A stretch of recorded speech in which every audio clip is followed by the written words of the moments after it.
Hi students, previous lecture में हमने देखा था introduction of direct proportion and indirect proportion.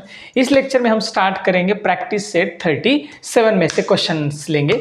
अगर आप लोगों ने कुछ इसका इंट्रोडक्शन का वीडियो नहीं देखा होगा तो आप एक डिस्क्रिप्शन में जाके इसकी लिंक दी पिछले वीडियो की, तो आप देख लो, फिर आपको समझ में आएगा कि डायरेक्ट प्रोपोर्शन क्या है और इनडायरेक्ट प्रोपोर्शन क्या है। ओके, तो चलिए हमारे पास एक question number first practice set 37 में से, if 7 kilogram of onion cost 7 kilogram onion means you know कांदा जो बोलते हैं उसे, तो प्याज जो बोलते हैं बराबर हिंदी में, तो 7 किलोग्राम ओनियंस की कॉस्ट आपको दी है 140 रुपीज बराबर। तो उन्होंने एक क्वेश्चन थोड़ा सा अलग से पूछा है, हाउ मच मस्ट वी पे फॉर 12 किलोग्राम ऑफ ओनियन। तो उन्होंने पूछा अगर हमें 12 किलोग्राम ओनियंस खरीदने हैं तो फिर कितनी कॉस्ट लगेगी। बहुत इजी है, जैसे कि हमने लास्ट वीडियो में भी एक देखा था, वहाँ पे भी कुछ तो दिया था और उसकी कॉस्ट निकाली थी। अगर नहीं देखा है तो डिस्क्रिप्शन में लिंक है, वो आप नीचे जाके पहले फर्स्ट वीडियो देखिए, फिर जाके आपको ये अच्छी तरह से समझ में आएगा। 7 किलोग्राम ओनियन की दी, तो हमें कितने की निकालनी है 12 किलोग्राम ओनियन की। तो आप कंसिडर करेंगे, लेट कंसिडर मीन्स हमें मालूम है नहीं, हमें 12 किलोग्राम ओनियन की कॉस्ट मालूम नहीं है, इसी वजह से हम कंसिडर कर रहे हैं। Let consider the cost of कितने किलोग्राम की निकालनी है 12 kilogram of onion is X rupees. कितनी ली है हमने X rupees means we don't know how much cost for 12 kilogram of onion. मालूम है हमें 12 किलोग्राम की नो, तो फिर इसी वजह से हमने कितनी कंसिडर की X। ऐसे कुछ नहीं, X ले लो, Y ले लो, Z ले लो, कुछ भी ले लो, ये जो X है वो कितने की कॉस्ट 12 किलोग्राम की कॉस्ट। ओके, अब आपको निकालनी है 12 किलोग्राम की कॉस्ट। तो आपको सबसे इंपॉर्टेंट है ये, एक बार आपको रिलेशन समझ में आ गया मतलब पूरा चैप्टर समझ में आ गया। देखो किसकी कॉस्ट निकालनी है आपको, X की। X क्या है, किसकी कॉस्ट है 12 किलोग्राम ओनियन की कॉस्ट है, 12 किलोग्राम ओनियन की कॉस्ट X है। ये तो समझ में आ गया आपको। अब यहाँ पे देना है आपको इज इक्वल टू के सामने जो आपको ऑलरेडी क्वेश्चंस में दिया है वो लिखना है। सिर्फ ऊपर क्या लिखे आपने कॉस्ट, नीचे क्या लिखे है ओनियंस। तो आगे देखेंगे क्या दिया है आपको क्वेश्चन में, सी इफ 7 किलोग्राम ओनियन दिए, कितने ओनियन दिए 7 किलोग्राम। हमने ओनियन कहाँ पे रखे नीचे, तो आप यहाँ पे लिखेंगे 7 किलोग्राम ऑफ ओनियन, उसकी कॉस्ट ऊपर 12 जो 12 किलोग्राम थी उसकी कितनी हो गई X रुपीज। तो 7 की कितनी दी थी आपको 140, तो आप लिखो यहाँ पे 140 रुपीज। ओके अंडरस्टैंड, आपने लिख लिया। ओके, अब आपकी नेक्स्ट स्टेप है X इज इक्वल टू, ये जो 12 था वो डिनोमिनेटर में है, मतलब डिवीजन में है, डिनोमिनेटर का आगे जाएगा न्यूमरेटर में, दैट मीन्स इन मल्टीप्लिकेशन। यहाँ पे अगर डिवीजन में कोई है उसको अगर हम इज इक्वल टू के सामने अपोजिट साइड में लेके जाएंगे तो कहाँ पे जाएगा वो मल्टीप्लिकेशन में। तो ये 40 इंटू 12 डिवाइडेड बाय 7। अब यहाँ पे सबसे इंपॉर्टेंट है कि आपको डिवीजन आना चाहिए, नहीं आता है तो आप यहाँ पे साइड में लेके भी कर सकते हो, ऐसे कोई प्रॉब्लम नहीं है।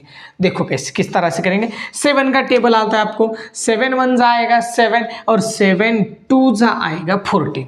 अंडरस्टैंड, नहीं समझ में आ रहा है, बहुत बढ़िया, नहीं आ रहा है तो मैं कहा किस लिए हुई, यहाँ पे देखो 140 को हम 7 से डिवाइड कर रहे हैं, तो 7 से डिवाइड करके देखेंगे, मतलब डिवीजन करके देखेंगे। 7 2 14, रिमेनिंग 0, आगे से ले लिया 0, 7 0 0, तो आपका आंसर आ गया 20। इसका मतलब देखो 7 2 14 और ये 7 0 0, ये 20 और ये 20 दोनों भी इजी। यहाँ पे भी आप कर सकते हो, यहाँ पे भी कर सकते हो, कोई दिक्कत नहीं है। आप यहाँ पे सॉल्व करो, नहीं तो यहाँ पे सॉल्व करो, और कोई प्रॉब्लम आपको आ गया। अब क्या बच गया, सिर्फ 20 और 12। X is equal to 20 into 12, इसका मतलब X इज इक्वल टू, अब आपको 12 का टेबल बोलना है, 12 0 0 एंड 12 2 24, तो इसका मतलब आपको यहाँ पे मिलता है X की कॉस्ट मिल गई आपको 240। X मीन्स क्या था, the cost of 12 kilogram of onion is X rupees मतलब मिल गया आपको आंसर। यहाँ पे आपको आंसर इस तरह से मिल गया। फिर से इसकी जरूरत नहीं, ये किसी ने नहीं पूछा, तो आप यहाँ पे नीचे आंसर लिखेंगे, the cost of 12 kilogram of onions is 240 rupees। ये होगा आपका फाइनल आंसर। Okay, understand. अब देखेंगे नेक्स्ट क्वेश्चन। चलिए देखते हैं question number 2। If ₹600 buy 15 bunches of feed. Question एकदम बारीकी से अंडरस्टैंड करना है आपको। ₹600 बाय 15 बंचेस, बाय मतलब खरीद सकते हैं। 600 रुपीज से हम 15 बंचेस ऑफ फीड खरीद सकते हैं। Then how many will ₹1280 buy. तो इतने पैसों से कितने बंचेस ऑफ फीड हम खरीद सकते हैं। सी इन आंसर। तो अब आपको समझ में आ रहा होगा कि ये जो कॉस्ट है इतने बंचेस की है। तो आप यहाँ पे लिख सकते हो, let us consider we buy X bunches of feed in ₹1280। देखो इतने बंचेस हमें क्या करने हैं। देखो ₹600 में हमने कितने बंचेस खरीद सकते हैं, 15 बंचेस खरीद सकते हैं फीड के, बराबर है। अब हमें देखना है कि इतने रुपीज में कितने बंचेस खरीद सकते हैं। तो हमने देखा है, लेट अस कंसिडर किया हमने, we buy X bunches of feed in ₹1228। तो यहाँ पे गलती से 28 हो गया, सॉरी। हाँ, यहाँ पे है 80 रुपीज। ओके, 1280 रुपीज में कितने खरीद सकते हैं। तो हमने कंसिडर किया X खरीद सकते हैं। तो आप यहाँ पे लिखेंगे X बंचेस खरीदेंगे, कितने रुपीज में खरीद रहे हैं हम, 1280 रुपीज में खरीद रहे हैं। X मतलब we don't know the value of X मतलब हमें खरीदने हैं, इज इक्वल टू, अब ऑलरेडी आपको दिया है कितने बंचेस दिए हैं, 15 बंचेस। तो 15 बंचेस आप लिखेंगे ऊपर, उसकी कॉस्ट कितनी है, 600 रुपीज। तो ये यहाँ पे लिखेंगे 600 rupees. Understand, 600 X bunches 1280 rupees में खरीदे। तो 600 में कितने खरीदे हैं, ऑलरेडी दिए हैं आपको, 600 में 15 बंचेस हमने खरीद लिए हैं। तो ये 600 बंचेस। अब वही मेथड है, वही सब कुछ है, कुछ भी चेंज नहीं है। X इज इक्वल टू, इधर जो डिनोमिनेटर में नंबर है वो किधर भेजेंगे हम, आगे के साइड पे। तो इसका मतलब 15 इंटू 1280 डिवाइडेड बाय क्या है आपके पास, 600 रुपीज। तो बहुत इजी है, 0 0 पहले कट करके लेंगे, इधर का 0 कट गया, इधर का 0 कट गया। अब आपको सबसे इंपॉर्टेंट 15 का टेबल आता है, आपको बहुत अच्छी तरह से आना चाहिए, क्योंकि यहाँ पे अगर आपको कुछ डिवीजन वगैरह करना है तो आपको टेबल्स आने बहुत ही इंपॉर्टेंट है। तो यहाँ पे आता है 15 1 जा 15 और 15 हाउ मेनी जा 15 1 जा 15, 15 2 जा 30, 15 3 जा 45 एंड 15 4 जा आता है 60। तो रिमेनिंग में क्या रह गया, 4।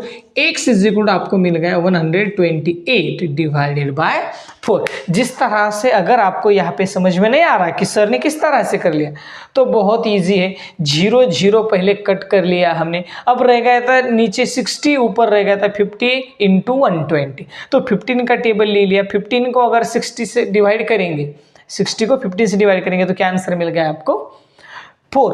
तो ये 120 डिवाइडेड बाय 4। अब 4 का टेबल तो आपको आता होगा, बहुत इजी है। 4 1 जा 4, 4 3 जा 12, 4 2 जा 8, 4 3 जा 12 और रिमेनिंग रह गया 4 2 जा 8। तो X इज इक्वल टू आपको मिल गई वैल्यू 32। समझ में आ रहा है, X is equal to 32। X is equal to 32 means we buy X bunches of feed in ₹1280। तो वही सेंटेंस आपको फिर से रिपीट करना है, we buy X bunches means 32 bunches किसके बंचेस है, of feed in ₹1280। Understand, okay. चलिए देखते हैं अभी क्वेश्चन नंबर नेक्स्ट क्वेश्चन है हमारे पास, question number 3। Question number 3 explain करता हूँ। For 9 cows 13 kilogram 50 gram of food supplement are required. देखो कोई तो इंसान है, उसके पास 9 काउज है, अब उसके लिए उससे लगता है 13 kilogram and 50 gram of food लगता है, सप्लीमेंट जो बोलते हैं उसे, इतना लगता है। 9 काउज के लिए इतना खाने के लिए लगता है, are required every day, each and every day. Now the next condition, in the same proportion, वही काउज है, सेम प्रोपोर्शन मतलब डायरेक्ट प्रोपोर्शन बोलेंगे हम उसे। How much will be needed for 12 cows, how much will be needed for 12 cows. तो 9 cause के लिए अगर इतना लगता है तो 12 काउज के लिए डेफिनेटली आपको यहीं पे समझ में आता है कि 9 काउज के लिए इतना लगेगा। अगर काउज, नंबर ऑफ काउज हमने बढ़ाए तो जैसे कि आपको मालूम है उसको जो सप्लीमेंट फूड लगेगा वो भी बढ़ेगा, इसका मतलब both quantities are in direct proportion. तो आप यहाँ पे लिख भी सकते हैं, क्या लिखेंगे आप आंसर में, जैसे कि यहाँ पे ऑलरेडी उन्होंने दिया है same proportion, that means food supplement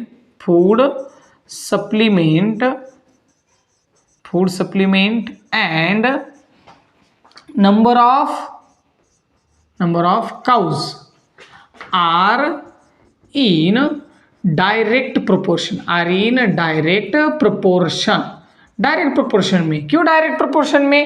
because अगर नंबर ऑफ काउज बढ़ेंगे तो number of the food supplement भी क्या होगी, उसकी बढ़ेगी। अंडरस्टैंड, बराबर है। अब देखो आपको दिया सेम वैसे, अब हम कंसिडर करेंगे, लेट कंसिडर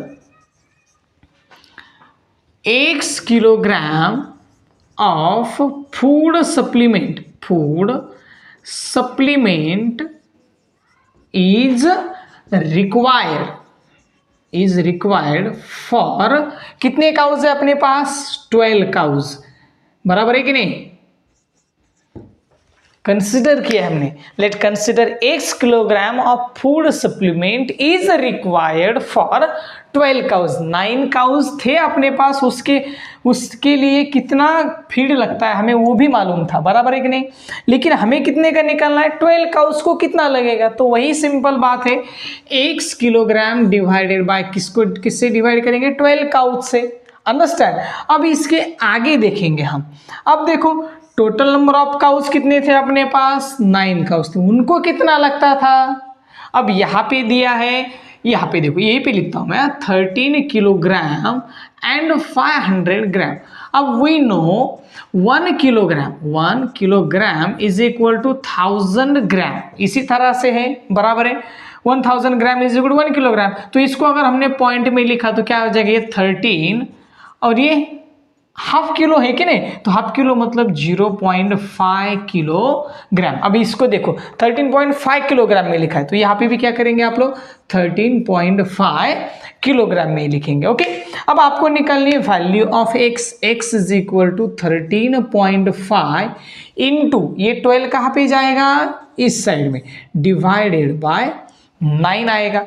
अंडरस्टैंड। अब आप दोनों को समझ में आना चाहिए कि 9 और 12 ये दोनों भी जो नंबर्स है 9 and 12, it comes in 4 table, 3 table. किसके टेबल में आएंगे, 3 के टेबल में। देखो 3 3 9 एंड 3 4 12। अंडरस्टैंड करो, 9 और 12 दोनों भी किसके टेबल में आते थे, 3 के टेबल में आते थे। तो हमने देखा 3 के टेबल में थर्ड नंबर को 9 आए, 3 3 9 एंड 3 4 12। अब रिमेनिंग रह गया है 13.5 इंटू 4 डिवाइडेड बाय 9। अब नॉट 9, अब यहाँ पे रह गए थे 3 रिमेनिंग। ओके, अब आप लोग क्या करो, इन दोनों का मल्टीप्लिकेशन करके लो और उसको 3 से डिवाइड करो। नहीं आता है तो हम मल्टीप्लिकेशन यहाँ पे देखेंगे, 13.5 मल्टीप्लाई बाय 4। देखो 4 का टेबल आता है आपको, 4 5 20 carry over 2, 4 3 12, 12 plus 2 14 carry 1 and 4 1 4 and ये 5। अब एक डिजिट के बाद डेसिमल था तो 1 डिजिट के बाद आप डेसिमल दे देंगे, तो आपका आंसर आ गया 54। तो आप लिखेंगे x is equal to 54 divided by 3। 3 से डिवाइड करके देखो, जैसे कि हम यहाँ पे डिवाइड कर सकते हैं, 3 1 3 remaining 2।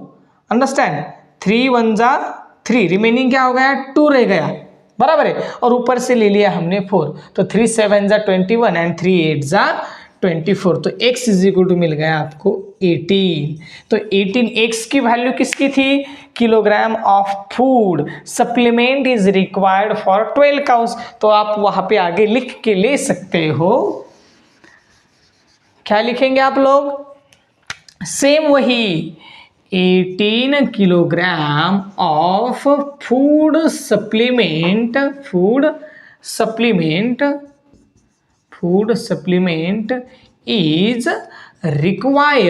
is required for how many cows? 12 cows.